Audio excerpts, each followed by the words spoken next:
I called him over and I said, sweetie, I need you to take me to the room that they locked you in. When he took us to the room, he went straight to the room in the office. And when he got to the room, he pointed, he goes, there it is. Disturbing allegations of a 6-year-old student being locked in a small room as punishment in a Toronto school to tell you about. Just one of many allegations of mistreatment that is being described as a clear example of anti-Black racism in the Toronto District School Board by advocacy group Parents of Black Children.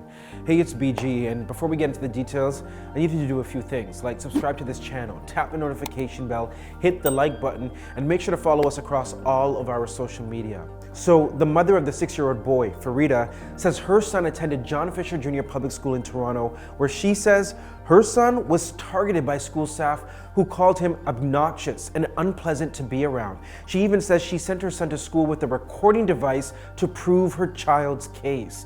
We'll be speaking with her and a woman named Charline, a representative of Parents of Black Children, who are calling on the Ontario Human Rights Commission to get involved.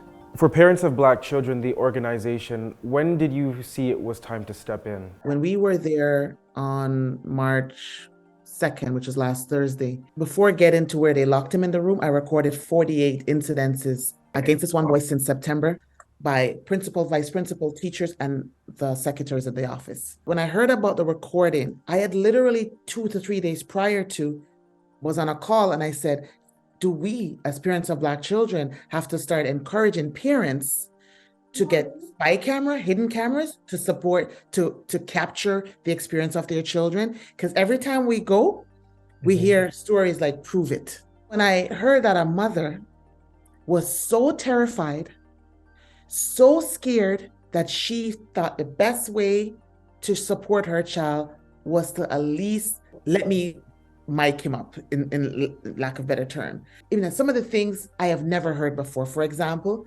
his teacher called him stupid in front of all his peers and they laughed. I just wanted to confirm with you, your child is just 6 years old. How many times did he come home feeling overwhelmed by what was happening at school? Every single day. Every single day. Wow. I would love to know from you, at which point did it become clear that this was about skin color? About the fact that your son is Black? I would get, silly calls from the principal and the vice principal. They would alternate, and they would end with the calls by saying, it felt like it was rehearsed. We just want to make sure that you're teaching the same values at home as we teach at school. You sent your son to school with the recorder because you wanted to hear the evidence for yourself. So one of the incidents, I hear my son being locked in a room. And what did you hear on the recording? I heard a door slam behind him. I heard him saying he doesn't want to be at school.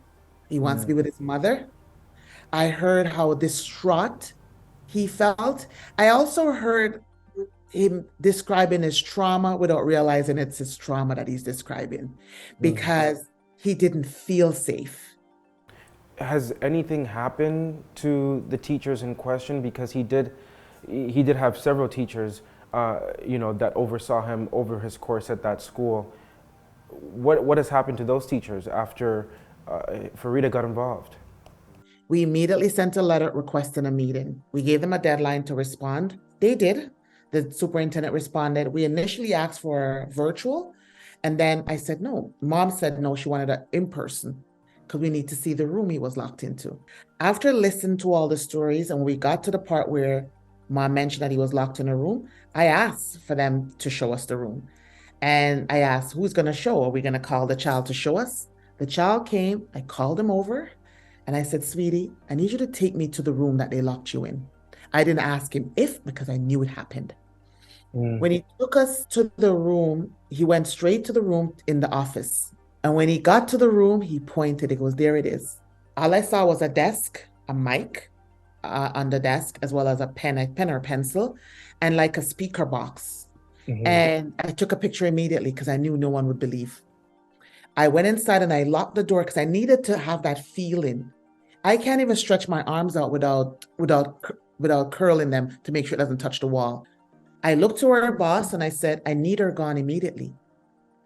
And he started talking to me about process. And I said, I'm going to make myself explicitly clear. Either you're going to let her go immediately, or I'm going to call your boss, Colleen Russell, and both of you are going to go together. But I need her gone, the vice principal, those two secretaries, and the teacher. He came back and said, they're drafting the letter. Employee service says she has to go home. After that, I said, I need to see his classroom because mom was there a week before and recorded how they have him isolated off to the side in his classroom. So again, the superintendent took us to the classroom and his desk was in the same spot. I went in and I noticed that his desk I took a picture immediately and I noticed that his desk had words on it. What was written on the desk? Like poo poo man, poo, cockapoo, like a whole bunch of things that was written all over it. Some of it looked smudged with a green marker or crayon. The students started coming back in, so then I got to see the class. He's the only Black child and the only Black boy in the class. We got a letter yesterday Sunday, that principal, vice principal, and teacher are now home on home assignments. The secretaries are still there. Did you feel safe sending your child to school? I wanted to move my son, and I've said this before, but I knew even if I move him right away, he's going to move with a bad record. And another teacher from a different school, because, TPSP, we know, that's what they do. They perpetuate the same narrative until you leave the school system. So as one of the co-founders for Parents of Black Children, what is the next step here? What I do want to see is we've asked the Human Rights Commission to do an inquiry. She decided to do an action plan, which state that the boards already know what's happening. We know they don't know. An action plan won't capture the individual board's experience, and we want the historic data. We want everyone to know and see what is happening to our families.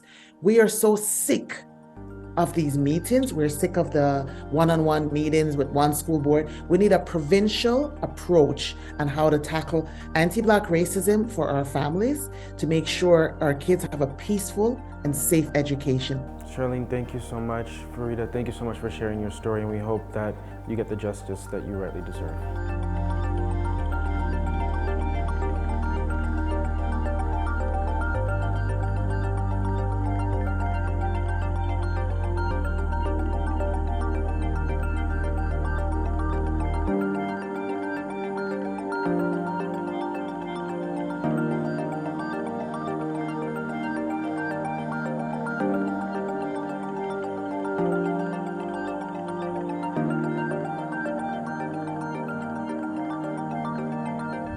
Hey BG Squad, thanks so much for checking out our channel, and listen to this, we have more great content for you, like this video right here and this video right here.